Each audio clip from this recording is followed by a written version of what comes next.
So on the day that I got accepted to graduate school, I overdosed on cocaine. Oh my. That is a really important thing to say because it highlights how, on the one hand, highly controlled my life was, how good it all looked. And on the other hand, spiritually speaking, how bankrupt I was. Mm-hmm. And that running on that mantra of work hard, play hard literally almost killed me, right? Welcome to Faith Over Addiction podcast, where the chains of fixing and striving are broken and joy is rediscovered in Christ.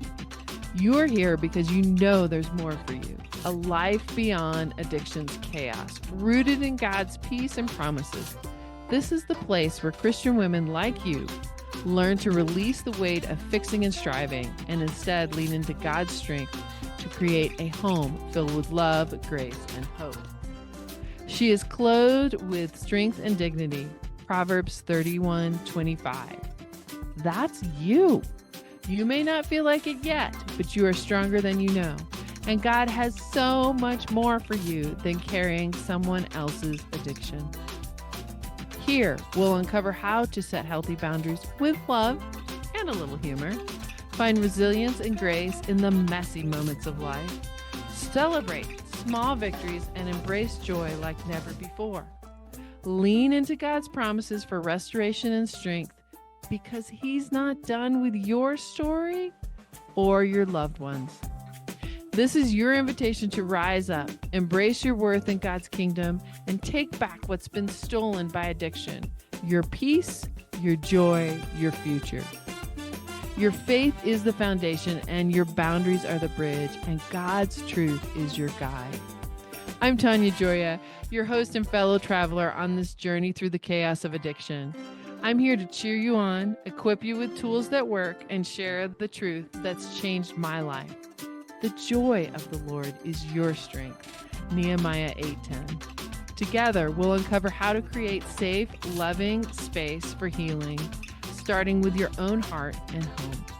By setting boundaries, trusting God's plan, and embracing His truth, you can reclaim your joy, your peace, and your family's future.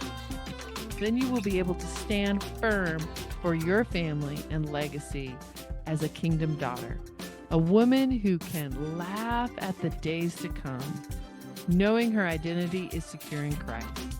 So grab a cup of coffee or tea and get comfortable. Let's walk this journey together.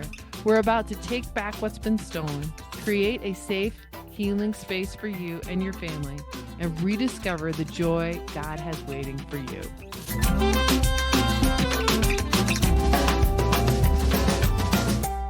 Welcome to the Faith Over Addiction podcast. This is a podcast for Christian women who are loving someone struggling with addiction.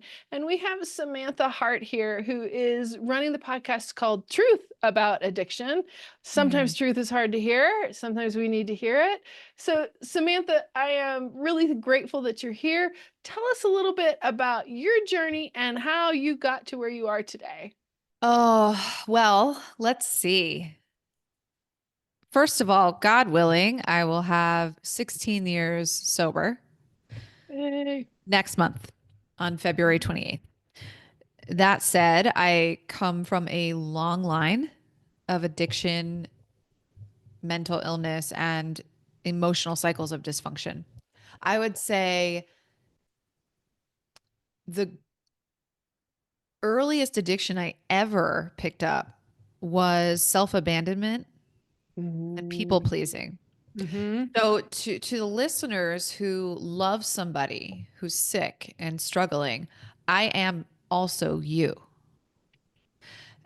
And I watched my mother abuse prescription pills from the earliest age I could remember and completely normalize it to me. And also, without realizing it, gaslight me when I would ask questions about it because I would become scared of who she was on the medication and I would confront her, Mm-hmm. at which point it would get shut down. So I Mm-hmm. really learned, don't trust your intuition, don't speak up and become whatever you need to become so mom is happy. My dad, again, this is hindsight. This is a grown woman now sharing many, many years of therapy and recovery. My dad was also an untreated addict. He gambled away hundreds of thousands of dollars that were supposed to be left for my sister and I when we were very little. My mom ended up telling me all about that when I was a teenager. And so, what used to be a power dynamic of my dad sort of running the house quickly turned on its head. And by the time I was in high school, my dad was in the basement. They were very unhappily married, always fighting, financially enmeshed, but we were always struggling for money. And as soon as my dad did that with our financial resources, he was cast away into the basement and really didn't speak up much at all. So whatever my mother said was what mattered. And Right. she said things like, terrible husband, great father. The only person you can count on is yourself. And anyone who believes in God is an absolute fool. Mm. So the final components of the family dynamic is that I had an older sister who had a very rough go in her teenage years when she got into puberty, like so many of us, very awkward, not her most attractive phase, got herself into some dangerous situations, and there was some serious scar tissue around self-worth. So she was experimenting with drugs, with sex, with men, with women from a very early age, and I knew all of these things that were going on, and I was the youngest in the house. So what did I learn? I would say by the time I was in my early 20s, I learned that the way to get through life is to please, perfect, and perform. And if you can do that, if you can make your outsides look good, Mm-hmm. then you're going to be all right on the inside. There is no concept of faith at this point in my life. In fact, again, the only thing I can count on is my ability to control things that are external to me. So I chased down the body and the prestigious degree and the boyfriend and the job. And I just tried my best to check the cultural boxes to feel safe in the world. And, Mm-hmm. that works until it doesn't. All the while, being an unrecovered perfectionist, have this unrelenting critical voice in between my Right. ears that's always telling me I'm not enough. And so the way to quell that was to have a drink every now and again, which, of course, to me wasn't just so unbelievably normalized by what I saw growing up, but it was not even a question of whether or not I'd be able to control it. It Mm-hmm. was like, of course I will. So I just ran under the mantra, work hard, play hard. When I tell you that, fast forwarding to finally deciding to go to graduate school to get a doctorate in physical therapy, which I do now have, Mm-hmm. even though I really wanted to be in entertainment, I loved singing and dancing. Right. You could imagine the rejection in that industry and how I had no inner canvas to handle it, coupled with this script in my head that if you get a degree, no one can take it. Mm. And academia is safe, and the only person you count on is yourself. It was sort of not that big of a surprise. I was good in school. School was so safe. It was like a container, right? If you study really hard, you will probably get a good grade. If you get the good grade, you will pass the class. If you pass the class eventually enough times, you will get the degree. And then you Right. have this degree that you were told that nobody can take from you. That's a surefire way to a stable life. So on the day that I got accepted to graduate school, I overdosed on cocaine. Oh my. That is a really important thing to say because it highlights how, on the one hand, highly controlled my life was, how good it all looked. And on the other hand, spiritually speaking, how bankrupt I was. Mm-hmm. And that running on that mantra of work hard, play hard literally almost killed me, right? Because working hard meant working to the bone. And even if I did well, it still wasn't ever enough. So, of course, I needed something to take the edge off. The Mm-hmm. plan wasn't to overdose on cocaine. The plan was just, hey, I need a drink. Hey, I'd love to have a drink. Then that turned into, why don't I become a bartender while I finish my degree? Because I'm living in Manhattan and I'm only 21 years old. And that's what people do to pay Right. their rent at 21 years old. And uh-oh, it looks like I drank too much. Hey, older roommates who work on Wall Street, what are you guys doing? What's on the table there? What's that white stuff? And me trying it, not thinking anything, trying it and being like, I don't see what the fuss is about. And then cocaine just wasn't that big of a deal. So if somebody was doing it and I had a little too much to drink, I did a little cocaine and then, oop, I could drink more. Oh, I felt kind of sobered again. Yes, yes. And so, here we go getting this acceptance. And I'm thinking, it's party time. And I end up doing so much more cocaine with this older woman than I really ever did. And it was very, very potent. And I literally almost died. And I say all this because that was an entryway into recovery, Mm. but it wasn't when I got well. And I think for people listening, right, why? Like we have such the logical mind, especially in the non-addicted brain, has so much trouble wrapping its head around the things that addicts do because they don't make sense. It doesn't make sense logically that I wouldn't stop after that. But I'll Well, tell you, yeah. let me pull that thread of self-abandonment. So that started in childhood.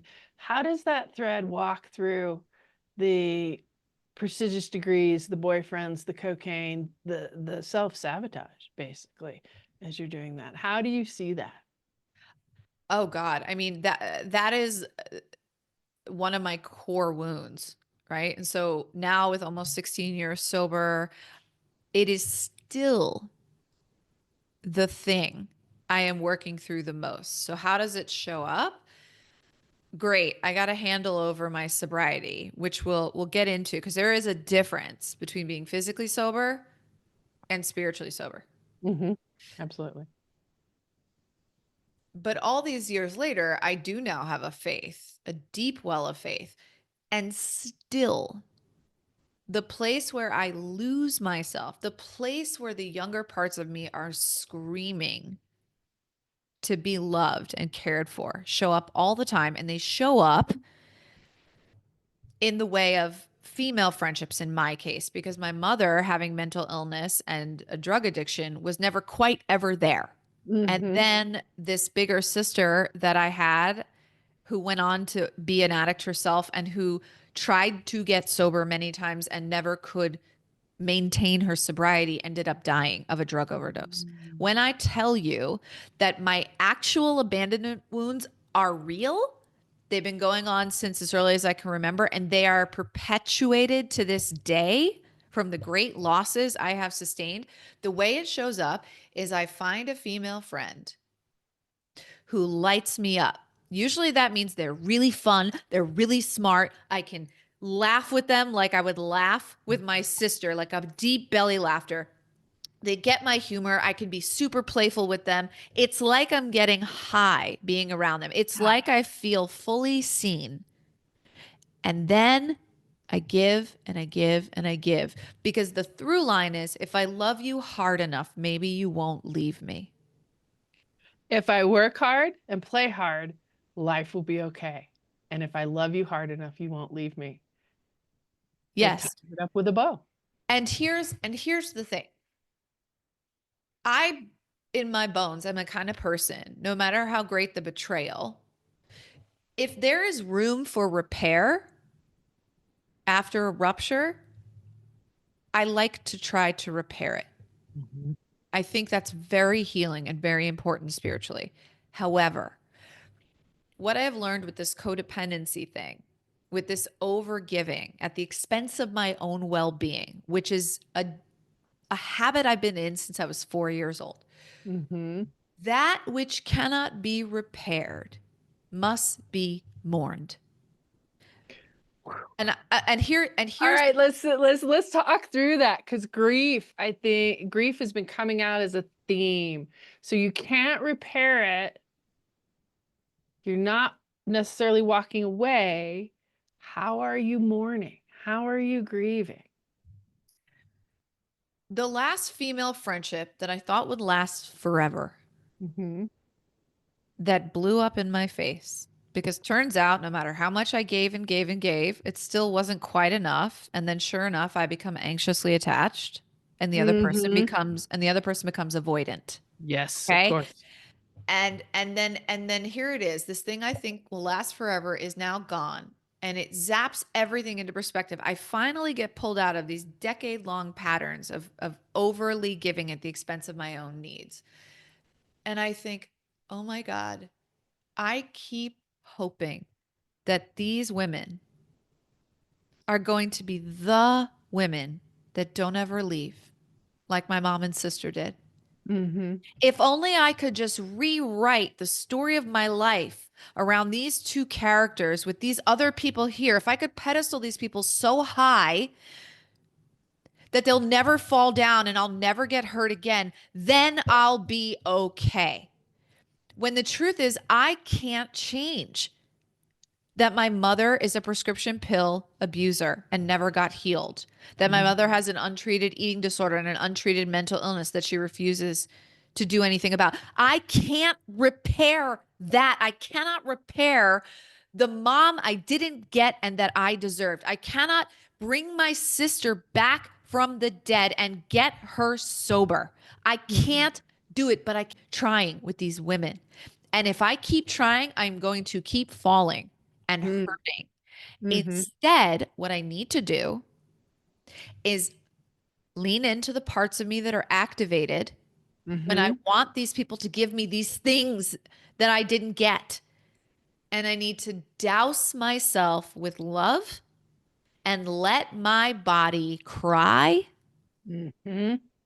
and wait for it to wash over and to reset into a sympathetic, parasympathetic state so I can go, you did it. You got through it. You loved yourself through it. I just had this happen. I had another woman swoop into my life, text me a gazillion times a day. She saw me give a keynote talk about my whole story. She was like, you are amazing. You, oh my God. And she's sober. I'm thinking to myself, she gets me. Oh my God, she sees me. Yeah. She gets me. And then she disappeared.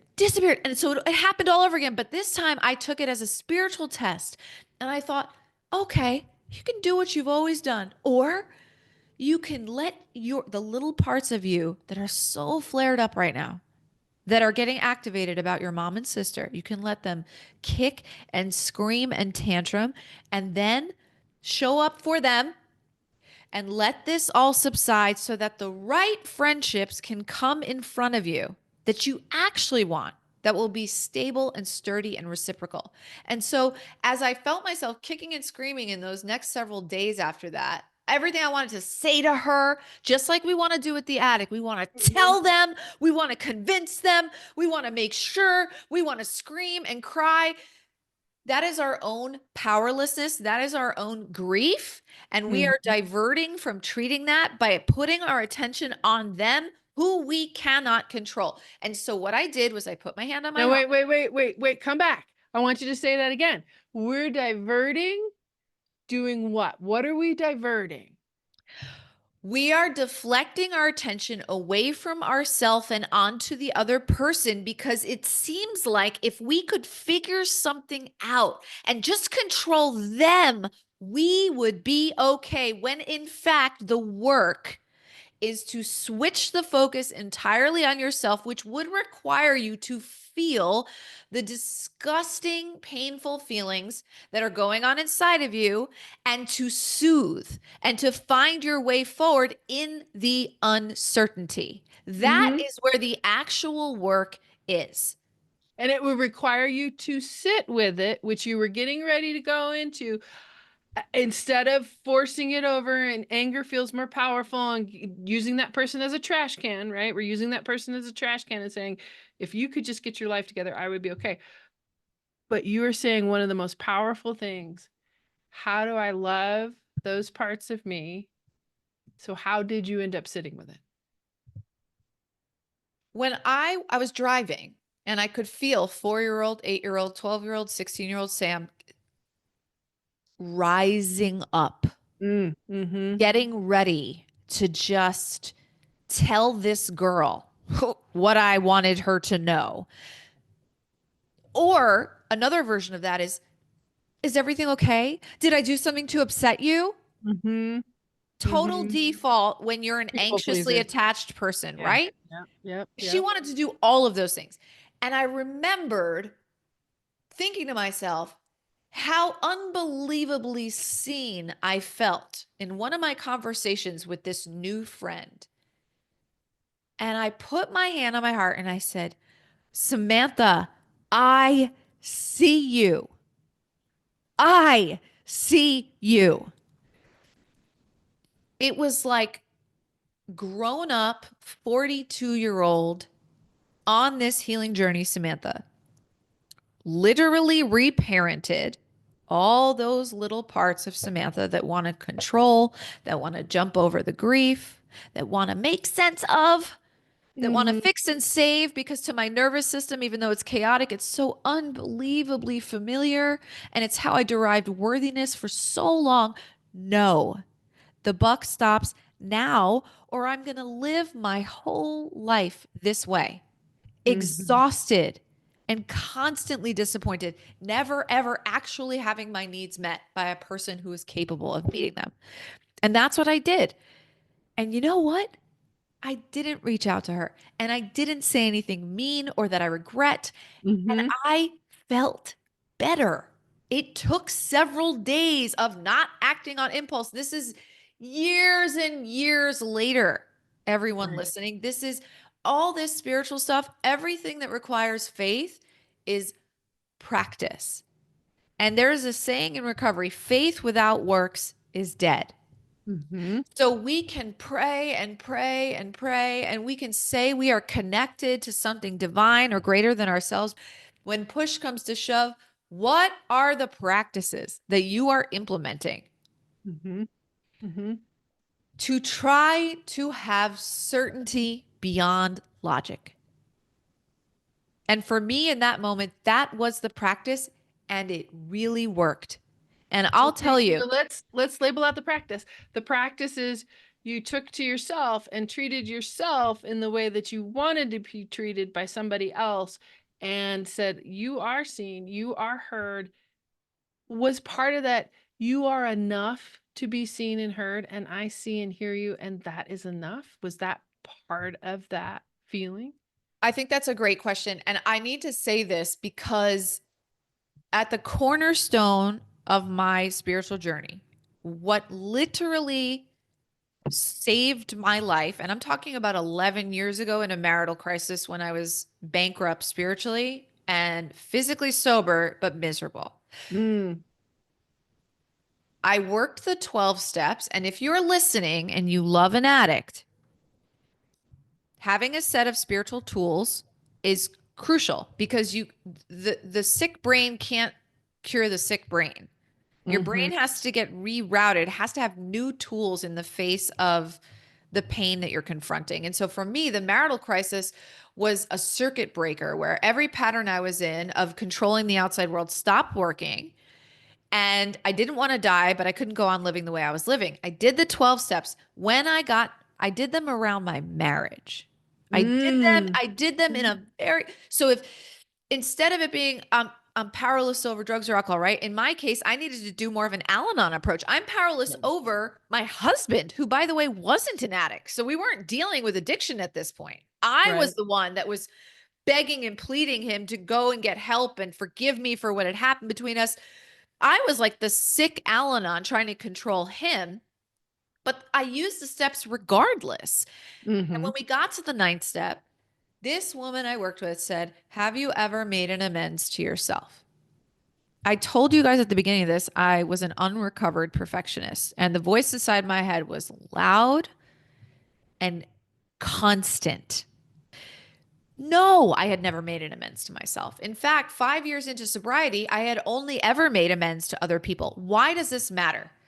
Yes, today, when I put my hand on my heart and I'm doing a deep level of healing, I already know I'm enough. My highest self is clear about that. However, somebody listening who hasn't done deep forgiveness work around themselves, who is carrying around guilt and shame, who even for 1% of their life thinks that they are responsible for what is happening to the addict, if you do not clear that away and have a vehicle to remove the guilt and shame, you will not be able to love yourself through your grief. Period. End of story. When I made an amends to myself and began a process of trying to arrest the inner critic and replace the sound of her voice with something more compassionate, I could then finally, it felt like if a little piece of God is inside of all of us, Mm. shame and guilt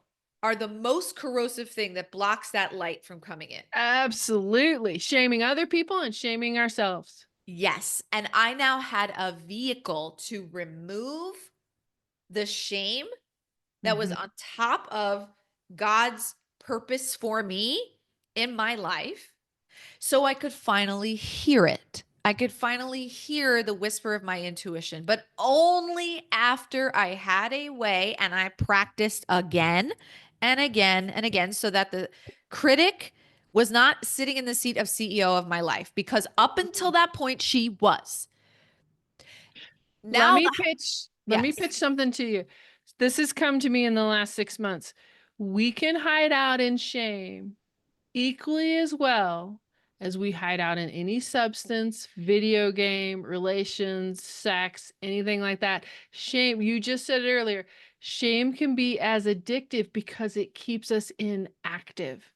And I love how you said it covers the heart and corrodes anything that God is trying to reach us with at that point. So the epiphany for me was every time I walk down that road, I am walking away from I'm abandoning myself. I'm walking away from my higher self. I'm walking away from my higher purpose, and I'm walking away from God. Is that something that folds into what you're sharing with us now? Yes. Anyone listening, if the voice inside your head that's taking up the most real estate is unkind to you, that is the absolute first order of business, is to start to get into a practice of compassionate self-talk. You may need help doing that. You may need a coach, a trusted friend, a therapist, an advisor. So what did the practice of that look like for me, right? I started to become aware. So there is a consciousness that is required, of course. Otherwise, you're just stuck in a pattern. And then every time through the course of a day, an ordinary day, right, I would notice something negative go through my head about myself, Yes. first and foremost. Because, of course, if we're judging everybody else and we're shaming other people, that's how we're speaking to ourselves. That's just psychology 101. I would notice what I was saying to myself. And then I would go, wow, if I continue to speak to myself like that, I'm casting a vote for someone who doesn't love themselves. If I'm trying to be a person who does love themselves and who does forgive themselves, even though when it came to my marriage on the front end of our relationship, I was the cheater, I was the addict. And up until that moment, I believed the punishment fit the crime. My shitty marriage is what I get for what I did. But if I'm not a person who deserves to feel shame the rest of her life, if I'm a person who deserves love and belonging and forgiveness and a happy, healthy marriage, how would I speak to myself? Well, Mm. then, I better think about that. I better come up with a different version of, you know, that was kind of stupid. I'd have to say, all right, we're definitely still learning here, but we're just going to try again. I have to figure out what the new thing is, and then I have to practice saying the new thing. And I have Yeah. to do that again and again and again. The second part of that is that as I'm practicing, I could start to hear a different part of myself show up. This is the higher level self, the capital S self. The reason I knew it was a different part of me is because it sounded nothing like my critical voice. It was calm, it was clear. It's the 4 C's: curious and compassionate. So she would Uh-huh. say things like, "Hey, you seem really sad right now. Why don't you wrap your arms around yourself?" Yeah. Huh? Like what? My critical voice would be like, "Ew, what the fuck?" Like, suck it up, That's delicious. buttercup. Yes, Right? yes. So the other thing is the second part of that is that once I could hear my intuitive voice, I then took action in the direction she was nudging me. You actually listened? Oh You yeah. listened to her? I listened again and again and again, and I had small wins, and then I had big wins, and then I started to have a stack of evidence. So there's a leap of faith in the beginning where Mm-hmm. you're like, I have run my life into the ground. I am so miserable, but I literally don't know how I'm moving forward. Then you need a whole slew of new practices that you're willing to try again and again and again and again to build new habits that are healthier. Then you're going to start to stack wins. That's Mm-hmm. when you jump over that leap of faith. That's the certainty beyond logic in the beginning. And then you go, oh my God, this is so much better than the way I was living. I like this voice. I like her. Where have you been? God damn it. Oh, that's right. Mom told you not to speak up when you were 4. I'm so sorry. You've been silenced for so long. I'm not going to abandon you again.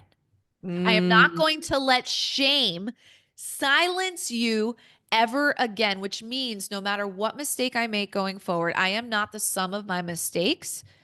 I am a good person who perhaps made a bad choice, and that is okay because I can right my wrongs today, and I Mm-hmm. am not the sum of my behaviors. Mm-hmm. Mm-hmm. So, it's not as simple as, right, somebody listening and going, okay, I'm going to put my hand on my heart and be like, I see you. I love you. You're enough. Like, if you really don't think you're enough, if you've been running on a critical voice for most of your life, you got to start there Right. first. Right. And that's just real talk because otherwise, this is all a spiritual bypass, right? That you can just like stand as if I stood in front of the mirror in that practice of making amends to myself and went, I love you, Sam. I forgive you, Sam. Everything you did to your husband is okay, and whatever's happening to your marriage now is not your fault. That is so not what happened. I did deep spiritual work for about 8 months in an apartment that I signed a lease for because I had been living on people's couches for months and months in my marital crisis. And I was really desperate and willing to do anything. So, but it felt like a dark cloud was following me everywhere for that whole time I was doing this work. I can only say in hindsight that, in the dark, the light can come in. Like, this was a Absolutely. time of great darkness, and then there was a little crack. The crack was my desperation meeting my willingness, and that's where the light came in. And then I Mm-hmm. did a whole bunch of stuff about it.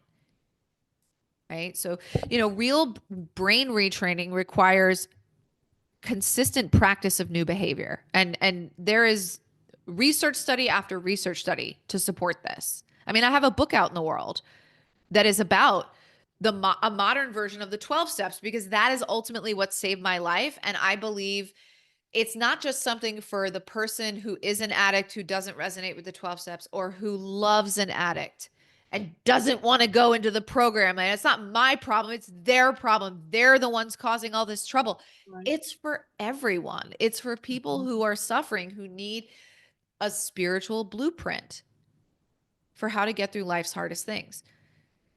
There is so much research out now about all this stuff. So it's really like, in the land of spirituality, it's a lot of people feel like it's woo woo. It's like where the woo meets the do, right? We I gotta love it. we gotta take like where science meets the soul Right. and take all the resources we have and implement them so we can heal, so we can actually have a life that we love. So you're listening to this voice. What were your first do's. You've already said that the first thing is to deal with that guilt and shame so you can uncloud that voice. Yep. What's next? So it's very important to start learning how to distinguish that voice from others. And I describe those four C's, but also in my physical body, there was a difference depending on which voice showed up. So it's very, Mhm. very important when we're integrating mind, body, soul, healing, health, wellness, whatever you want to call it. It's dangerous for people like us, like the listeners who love to fix and save because we get very cerebral. You've got to drop into your body. You've got to drop into your body. Your body is talking to you all the time. When you are in your thinking mind, your obsessing mind, your fear brain, if you drop into your body, I guarantee you it feels constrictive and there Mhm. is a low grade anxiety, maybe high grade, that is running constantly. When your higher self shows up, physically the opposite happens. You literally go into more of a parasympathetic state. You're more calm. You're more expansive. Every time I get an intuitive thought or idea, it feels, it's very strange to say this, but it's just my truth, like it floats up. Like it Mm. floats up Mhm. from my belly to my head. So it's bottom up as opposed to top down. Got it. So you are speaking to you more clearly when it's coming from the belly than when you're trying to outthink or Yep. plan or fix. Yep. Yep. And so it's a matter of checking in and tuning in, right? You're checking in with your body and you're tuning in to the different voices that are showing up. And then depending on the suggestion, sometimes the suggestion was bigger. For example, when I was separated from my husband doing this work, there was no support of any kind, including financial. And I was a new physical therapist, but I was also making $33 an hour with a doctorate, and I had $100,000 in student debt and no husband to help support me. So I was struggling. And I was also paying attention to the healthcare landscape. So as I was treating patients in somebody's clinic, I'm thinking, where are these people going when insurance discharges them? They're not all the way better. They're maybe Mhm. 60% better. Where are they going? And I would ask them, and they would say, I don't know. I don't really have a plan. Or, oh, I'm probably just going to hire a trainer.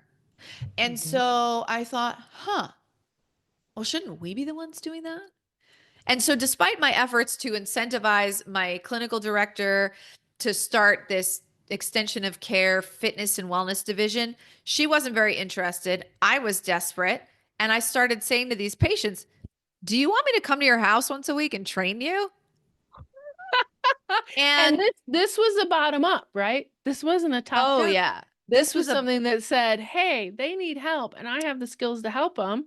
yep. How do I make that work?" So I do that. And turns out once my boss found out that was happening, she was like, this is a total conflict of interest. You're fired. So now I'm fired in the marital crisis. I have like a couple of clients, but I'm not making any money. And this voice was like, you can do it. You can start a business Mhm. doing the extension of care. And you need to get seriously creative fast about how you're going to get more clients. Right? So then I thought, what if I went to my client's doctor appointment with them? That way I'm going to get FaceTime with the physician and I can speak on their behalf about what we've been doing together and introduce myself, just be an advocate for the patient so they don't forget to ask the questions they need and introduce myself, right? And so she was nudging me. You can do this. You got this. Take the risk. You've nothing, you Right? literally have nothing to lose. You can go get a job working for somebody else if you wanted, but you're already seeing there's something here and you're passionate about it and you're good at it and you'll be able to make more of a living this way and you'll serve people's needs better. And so I did, right? So I'm checking in, I'm tuning in, I'm listening, and then I'm taking action on what I can control and I'm trying to lift my hands up and surrender the outcome of things. Right. Right? And so and to make that story really fun and robust, within a few months of getting some more clients, I was sharing with a married couple who worked with me a little bit of my story. And I kept seeing a big vision for a one-stop shop for health and wellness, all women owned. I was like, gosh, wouldn't it be so amazing to go to one place instead of our healthcare system being so fragmented and get acupuncture and psychotherapy and physical therapy and nutrition counseling? And they came back to me early on in our relationship and said, we want to invest in your vision. Wow. Because, by the way, the place I was doing business out of was the place I had been living in. At one time, I was working on the third floor and living on the first floor in the same building while I was in a marital crisis. When that lease went up, it looked like it was time for me to go back home. Things seemed to be better. That is not the end of that story whatsoever. I moved back, but the little voice said, you might want to keep this place. If you're able to turn this place into a fitness studio, it was such a good price. This was before rent in Santa Monica went insane. It was $1,400. I was 9 blocks from the ocean. It had 16-foot ceilings. It was this gorgeous loft. And she said, you might want to keep it. So I asked the landlord if I could keep it and turn it into it was a mixed use building. And the landlord said yes. Wow. So in that place, I see some new clients. These new clients hear my vision, and within a couple of months, they say, we love your idea. We want to fund you so you can expand and get out of this apartment and into a big space. And so I did. Okay. And there's so many examples like that. Okay. This is what right. And so it's easy for me to sit here now and be like, trust your intuition, do everything you can to find the sound of her voice and fall in love with the sound of her voice and trust her.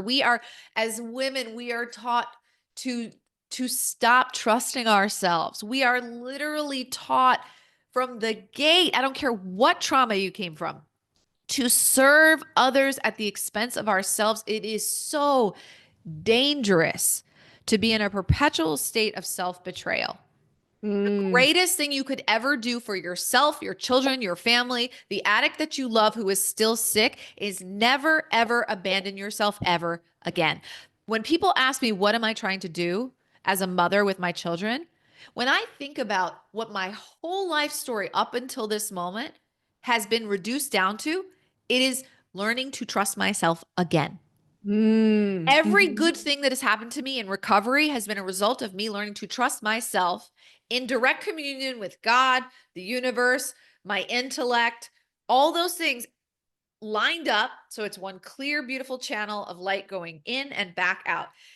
And so what do I want for my children? I want them to trust themselves. How are they going to do that? If they see a mother who trusts Who herself. trusts herself. All right. All right. Okay. Let's bring this home because there's plenty of people in the audience going, I don't even know how to begin. What is one thing they could do today? What is one thing they could do today to begin to hear that internal voice that's always been there, that's divinely inspired? Take a non-negotiable 5 minutes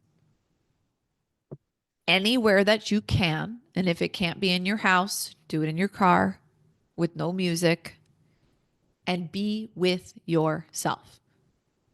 Put your hands on your body and be with yourself. You might only hear chaos and fear and noise. That is okay. If you're lucky, maybe she'll show up. Mm-hmm. And if not today, she will. Mm-hmm. Mm-hmm. You have to stop going outside of yourself for the answers. They are not there. Just And be with yourself. fixing the other person is not going to fix you, even if they did get well. That's Yep. often where we see marriages break down, is when the addict gets well. Because they're That's like, I don't right. know who I am.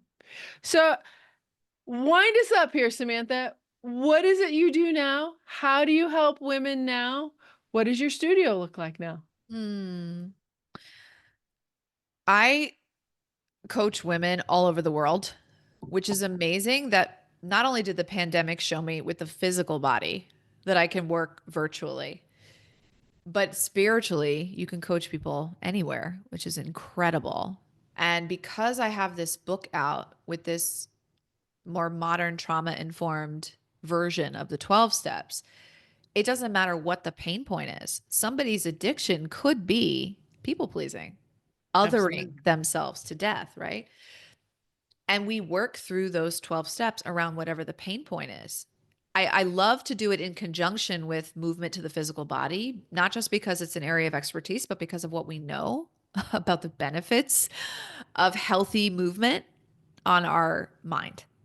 So you guys can go onto my website at drsamanthahart.com and book a free discovery call. I take a long time on these calls with people. I will spend over an hour, whatever it takes, to just understand where you're at and meet you there. And if it's a good fit, great.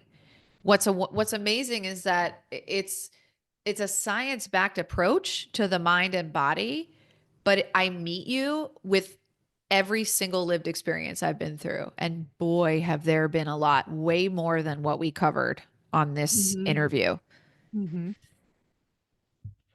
I think my greatest gift is as a spiritual healer, even though I'm a body expert. I was never unable to ignore the soul sickness in the person that was in front of me. And after I lost my sister, it has been my mission to treat the spiritual side of wellness, because it is, in my opinion, my lived experience, that is at the epicenter of everything. That even the world's wealthiest man or woman without a spiritual blueprint for how to live life will suffer, because things like grief don't discriminate. Samantha, thank you so much for being here. Give us one more time where we can find you, the name of your book. I'm assuming it's out on Amazon, Kindle, Audible, all Sure those. is. Yeah, my book is, yes, on all those places. You can go get it right now. It's called Breaking the Circuit: How to Rewire Your Mind for Hope, Resilience, and Joy in the Face of Trauma. And social media and my website, everything is consistent across all platforms at Dr. Samantha Harte, DR. And my last name is spelled Harte. You guys can DM me. I'm on Instagram, probably the most of all the platforms. Send me a message. Let me know if something I said helped you or maybe provoked you. I'm open for any and all conversation, and I'm really here to provide impact and make this life meaningful and repurpose my pain. Thank you so much for being here. You've brought a lot out in the open in a way that people can take it and use it. So Samantha, I really appreciate you. Thank you. Thanks so much for tuning into the Faith Over Addiction podcast. Remember, nothing changes until something changes. Today is your day to step out in faith and make a difference. You are a daughter of the King, a woman who can spark incredible ripple effects of hope and healing, not just in your own life, but in your family, your community, and God's kingdom. If this episode encouraged you, bless someone else by sharing it. Send it to a friend who needs a little hope, or post it on Instagram and tag me. I'd love to hear what resonated most with you. And hey, if you're ready to reclaim your God-given identity and create a safe, loving space for yourself and those you care about, let's talk. Book a quick call with me today, and I'd love to hear your story and help you take the next step. Oh, and don't forget to head over to Apple Podcasts, search for Faith Over Addiction, and leave me a review. Your feedback not only makes my day, but helps other women find this podcast and step into freedom too. You are strong, you are loved, and the joy of the Lord is your strength. Nehemiah 8:10. Until next time, keep walking boldly into the life God has for you.